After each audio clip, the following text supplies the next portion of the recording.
Dando continuidade agora em relação ao nome, nós vamos falar dos principais erros que nós encontramos sobre o momento de elaboração do nome dentro dos planos de saúde, né?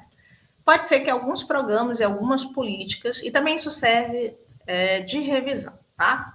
Pode ser que alguns programas e algumas políticas podem ter sido extintos ou alterados, né? Então, por exemplo, a gente encontra, às vezes, resquícios do Previne Brasil dentro dos planos municipais de saúde até hoje, né? Então, o Previne Brasil ele foi extinto em 2024, né? Em abril de 2024, mas até hoje persiste dentro dos planos, né? Portanto, o plano de saúde deve se manter sempre atualizado. E nós já falamos sobre esse processo de atualização do plano. Lá na frente, vídeos atrás, a gente fala sobre esse processo de atualização que você tem que fazer, tá? Em relação a essa atualização. Explicar os motivos, o porquê está atualizando, como realizar essa atualização. A gente fala em vídeos anteriores sobre esse processo, tá? Então, outro aspecto que a gente vai prestar atenção é se há lógica no contexto entre o que está sendo proposto em cada nível, né? Então, em cada nível. Então, isso aqui é um dos erros mais clássicos que a gente encontra nos planos. Se há lógica, né, entre diretrizes, objetivos, metas e indicadores. Por quê?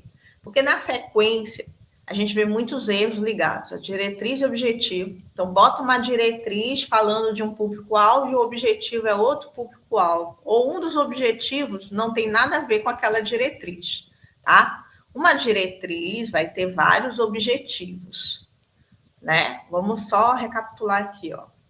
Essa regrinha máxima aqui, que é essa. Uma diretriz, ela pode ter mais de um objetivo, tá? Um objetivo pode ter mais de uma, o quê? Meta.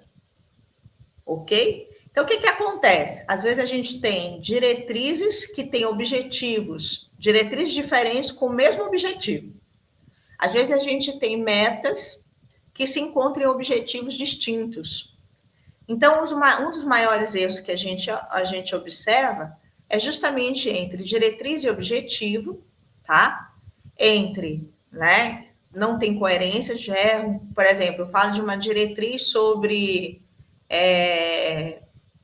rede materno-infantil e lá no objetivo tem um dos objetivos falando de saúde do trabalhador, um objetivo ou uma meta relacionada à saúde do trabalhador, vamos supor, né? Que não tem nada a ver com o contexto aqui. Aí eu tenho metas e indicadores. Aí eles botam uma meta, reduzir em tantos por cento, né, a doença X. Aí quando você vê no indicador, ele bota lá número absoluto. Lembra que o indicador é a fita métrica, né? Como é que eu vou medir essa meta? Se a meta já falou que é redução em percentual, então o indicador tem que ser em percentual, tá? Então, a gente vê muitos erros disso, demais mesmo, não tem uma conferência em relação a isso aqui, tá? O valor da meta para 4 anos também é outro erro clássico, porque as pessoas botam uma meta que, aí, assim, ao longo bota uma meta individual para cada ano, né?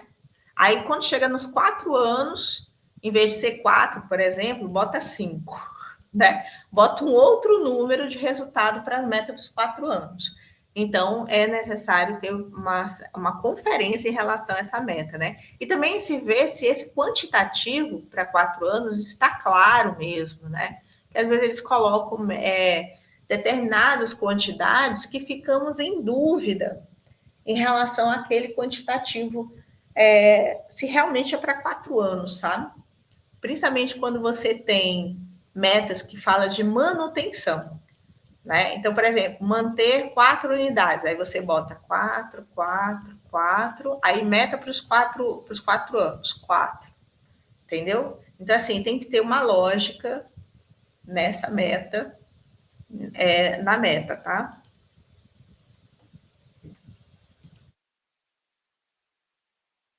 Então, aqui a gente vai recapitular várias informações que você tem que se questionar se apresentam no seu DOME, para ver se seu DOME está faltando alguma coisa dele. Tem informações sobre imunização e vacinação do município? Não existe município que não faça imunização, vacinação, não é verdade? Aí, se eu tenho um plano que não fale nada de vacinação, tem alguma coisa estranha, né? Tem informação sobre a arbovirose, a menos que seu município não seja atingido por nenhum mosquito, nada, aí tudo bem, mas geralmente você tem alguma informação ligada à arbovirose.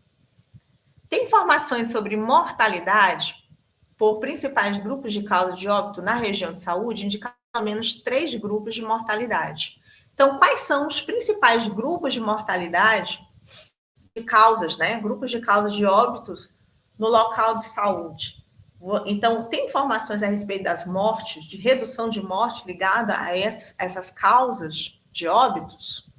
Então, aqui a gente orienta que tenha pelo menos 3 grupos principais, né? Por exemplo, se eu tenho morte por acidente de trânsito, morte por violência externa, vamos supor, morte por intoxicação, drogas. Então, quais são as causas dessas mortes? Então, pelo menos 3 delas, 3 causas principais.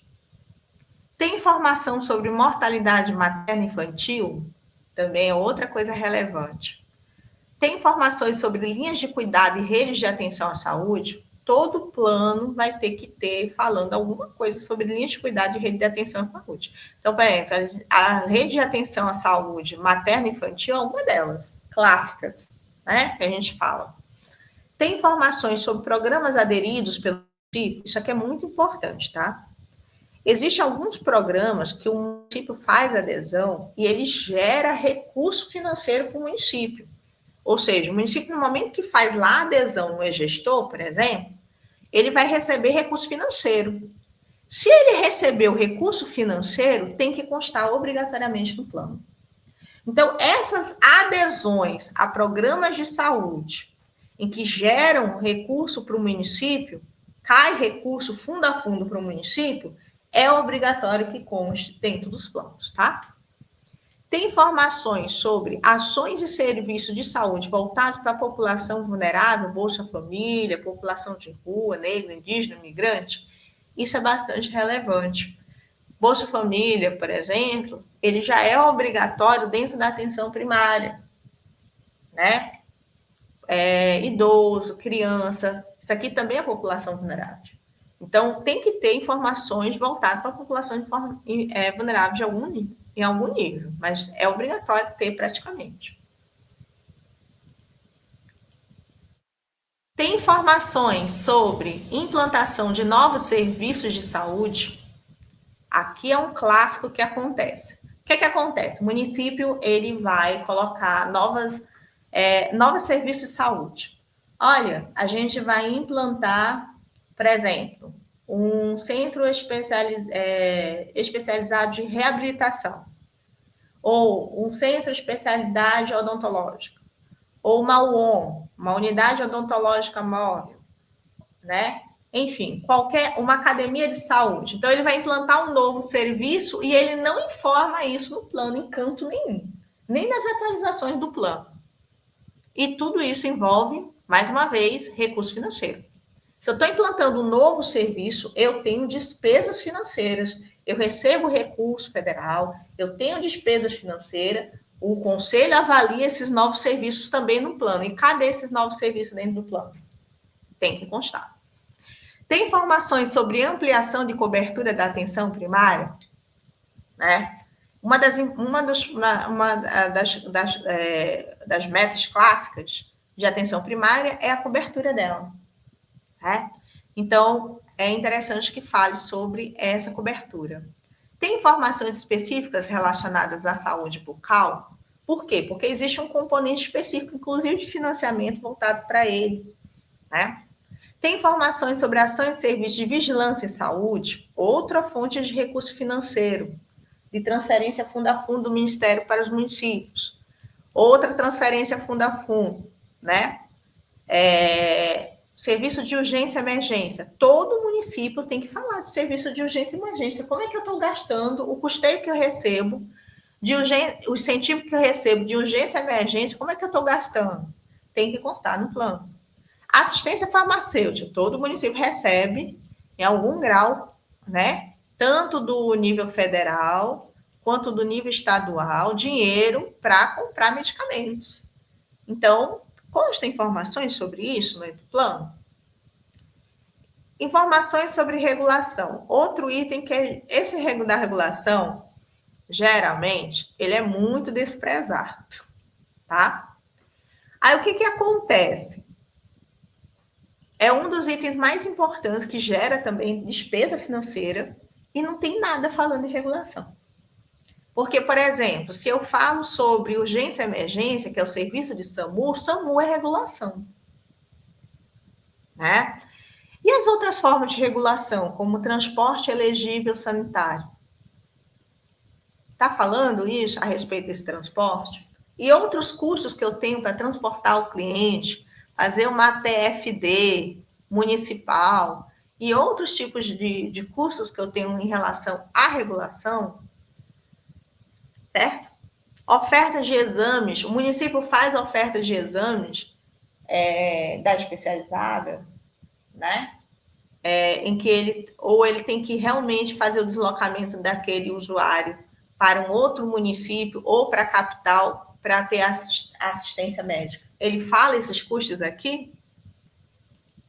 Informações sobre capacitação, outro item super importante, capacitação das equipes de saúde. A gente sabe, tanto as equipes técnicas como gestão, todo mundo ser capacitado. Quanto mais capacitação, melhor são os serviços, melhor preparo, melhor planejamento, tudo melhora.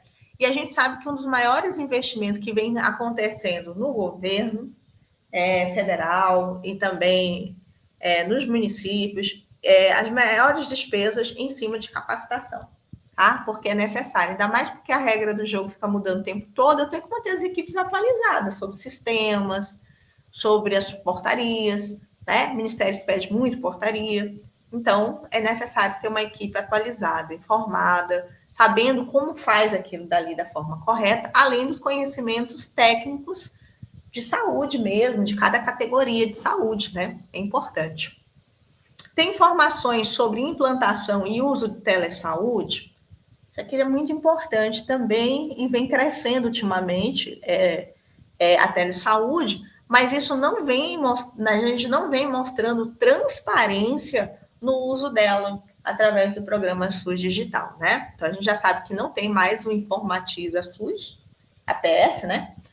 E aí passamos a ter o programa SUS Digital, e aí ampliou mais essa questão de uso, né? De compras de equipamento, capacitação de equipe, tudo isso é custo, tá? Parcerias, e essas informações elas têm que estar transparentes dentro do plano. Informações sobre regionalização e governança. Como a gente falou, é interessante que o plano coloque alguns aspectos ligados à regionalização e governança. Tem indicadores, aqui a gente está falando já de indicadores sobre imunização, indicadores sobre doenças socialmente determinadas. Né? Eu trabalho com isso, eu vejo isso, eu acompanho isso. Tem indicadores sobre acesso e atendimento da atenção primária, indicadores que falem sobre acesso e atendimento bucal. Então, por exemplo, quando eu falo de cobertura de atenção primária, eu estou falando sobre acesso, né? Sobre acesso. Cobertura de atenção, saúde bucal, acesso, estou falando de acesso. Indicadores sobre acesso e atendimento EMUD.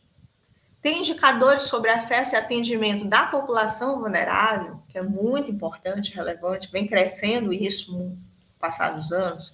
Indicadores relacionados às remoções e atendimento de urgência e emergência. Tudo isso aqui tem custo.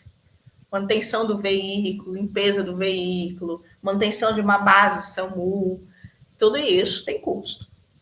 Tem indicadores que refletem dificuldade na realização, olha aí, refletem dificuldade na realização de exame, diagnóstico ou tratamento de saúde? Meu plano traz esses indicadores, ele mostra isso aí para mim?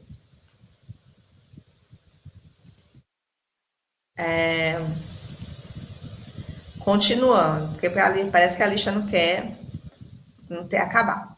Bom, aqui a gente vai recordar um aspecto muito relevante, que é o seguinte: o plano ele é feito para 4 anos, na verdade.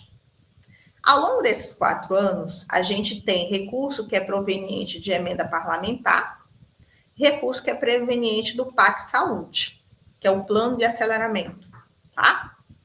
E aí o que acontece? Esses recursos é uma fonte de recurso que geralmente todo ano é utilizada, são essas duas fontes de recurso. O gestor ele utiliza esses recursos aqui todo ano, é ofertado recurso de emenda parlamentar, é ofertado recurso de PAC, tanto para custeio, né, como para investimento. Aí a minha pergunta é: tem no plano de saúde informações sobre construções, ampliações e reformas de UBS, CAF, academia, CAPS, laboratórios, que são objetos disso aqui? Tem informações sobre aquisição e manutenção de veículos e ambulância, que são objeto disso aqui? Tem informações sobre aquisição de equipamentos ou materiais permanentes, ou ainda materiais de consumo, para que eu possa fazer aquisição aqui, ó, prevista no plano e que esteja aqui? Tem informações sobre implantação e uso de telesaúde? Sim, nós temos recursos específicos do PAC, do PAC não tanto, mas do ambiente da emenda parlamentar, sim, específicas na área de telesaúde. Tem informações sobre aquisição de medicamentos, insumo e gestão de farmácias. O que acontece? Geralmente esses recursos, né, recursos de custeio, eles variam, tá? Eles podem variar, eles podem autorizar a aquisição de medicamentos ou não, depende do foco, da prioridade que cada um desses instrumentos coloca a cada momento, tá? Mas é sempre interessante que, se houver, coloque informações, nem que seja também de gestão de farmácia. Por exemplo, se eu quiser ampliar o CAF, né, Centro de Abastecimento Farmacêutico, pode ter recursos previsto em emenda parlamentar para isso, tá? E outros recursos que ajudam na melhoria da saúde, do funcionamento, né, do serviço de saúde. Tem informações sobre contratações, consórcios, parcerias para a realização de exames e tratamentos. Por quê? Porque esses dois instrumentos financiam isso também, tá? E aqui a gente vai falar, aqui tinha uma atividade, mas aqui a gente não vai fazer, né? Foi na oficina que a gente fez. E aqui eu vou trazer um caso, um exemplo bem interessante, que eu não sei nem que cor eu uso aqui. É tão coloridinho. Vamos usar essa cor aqui. Deixa eu ver se o azul pega melhor, né? Aí, tá bom. Acho que pega. Então, vamos lá. Aqui é um caso real. Existe essa meta que é muito repetida em vários estados. E aí eu resolvi trazer ela para a gente refletir sobre o dom. Olha só. Aqui é uma meta, tá? É uma meta.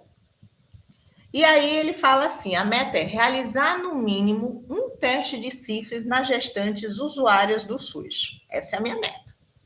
Aí, olha só o indicador: número de testes de sífilis realizados em gestantes e inseridos no sistema de registro. Quer dizer, ele está falando de número de testes realizados, né? Olha aqui, ó, número. Aí olha o que ele coloca. Aqui, esse valor aqui é o valor para os próximos 4 anos. Isso aqui. E aqui é o valor que eu tenho para cada ano. Então, aqui ele não bota nada, e nos últimos 2 anos coloca um teste. Então, aqui, ó, número de testes. Ele bota número de quê? De testes no indicador. Realizar no mínimo um teste. E aí ele bota o número 1.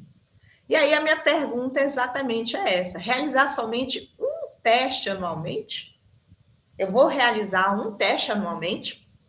Você lembra que eu falei que a meta e o indicador eles têm que servir para que eu possa avaliar e acompanhar se aquilo dali está sendo bom ou não, está indo bem ou não. Com o número 1, eu consigo avaliar ou acompanhar alguma coisa aqui? Essa meta, ela está coerente? O que era esperado, então, dessa meta? Então, se a gente for considerar, né? Se a gente era para ser considerado o quê? A quantidade de gestantes estimadas por ano, né? Ou seja, o que era para colocar aqui nessa meta? Quantos testes deveriam ser realizados anualmente, baseado na quantidade de gestantes que eu teria estimada por ano? E aí eu não ia colocar um teste, eu colocaria, né? Eu colocaria, sei lá, se eu tenho previsto no meu município por ano em torno de 60 gestantes, vamos supor, eu colocaria em cada ano 60 gestantes, realizar pelo menos um teste de sífilis em cada gestante. Se eu tenho 60 gestantes, seriam 60 testes por ano, né? E aí a meta para os 4 anos ficaria 60 vezes 4, seriam, por exemplo, 240 testes, né? 60 por ano, deles seriam 240 testes ao longo dos 4 anos, vamos supor, tá? Então, aqui a gente tem que... Isso aí que ajuda... Isso aqui é baseado em fatos reais, né? Então, isso nos ajuda a refletir como é importante a gente ter uma meta bem escrita, tá? Para justamente poder acompanhar a saúde de fato. Isso aqui ele não serve para acompanhar nada. Eu não consigo avaliar a minha intervenção, eu não consigo ver se eu estou bem ou ruim. É uma meta em que eu não sei, eu não consigo avaliar como está o meu estado de saúde da minha população. Dando continuidade aqui, a gente vai falar agora, a gente vai se aprofundar ainda mais sobre essa meta. Sabendo que a Rede Aline repassa o valor de R$ 144,35 por gestante para custeio de exames pré-natal, incluindo o teste rápido de sífilis, que a gente falou aqui, ó, nessa meta anterior. Cadê aqui, ó? Na meta anterior, realizar no mínimo um teste de sífilis na gestante. Então, a gente está falando de pré-natal, né? Então, sabendo, né, a Rede Aline repassa 144 por gestante para custeio de exames do pré-natal, incluindo o teste rápido de sífilis, que, conforme nota metodológica C3, cuidado de gestação em puérpero do novo modelo de financiamento da atenção primária, o indicador de qualidade considera a realização de pelo menos 2 testes de sífilis na gestante, um no primeiro trimestre e outro no terceiro trimestre da gestação. Considere, a meta estabelecida está alinhada com o acompanhamento qualitativo do indicador, do atual indicador C3, cuidado na gestação em puérpera? Eu preciso, no mínimo, 2 testes. Até aí, a meta fala de um teste. É suficiente um teste para eu ter um bom cuidado na gestação? Não, né? Essa meta justifica o uso eficaz dos recursos de custeio da Rede Aline e do recurso que advém do desempenho de qualidade destinado às equipes de atenção primária do município. Então, esse indicador aqui, esse cuidado na gestação em puérpero, esse indicador aqui, tá? Ele é um indicador de qualidade. Eu recebo recurso, as equipes recebem recurso financeiro por esse indicador aqui. Então, você vê que essa meta está mal escrita, nem justifica o recurso que eu recebo da Rede Aline, né, por gestante, e ela não serve nem para acompanhar também esse indicador de qualidade, porque seriam 2 testes de sífilis que eu precisaria para estar dentro das boas práticas de cuidado da gestante no pré-natal, tá? Então, isso mostra o tão importante que que uma meta bem escrita ou mal escrita ela gera e repercute, inclusive financeiramente. Então, um conselho de saúde, ele vai olhar para esse aspecto e vai dizer, né? E vai dizer, essa meta, ela não justifica o recurso que eu estou usando na saúde também. Então, ela não acompanha se a minha saúde está indo bem ou não, e, além disso, não justifica financeiramente o uso do recurso que eu estou fazendo aqui em relação ao pré-natal. Tá? Bom, com isso, a gente acaba esse capítulo ligado ao DOME, tá? E no próximo capítulo a gente vai falar sobre monitoramento e avaliação dos resultados. Até a próxima.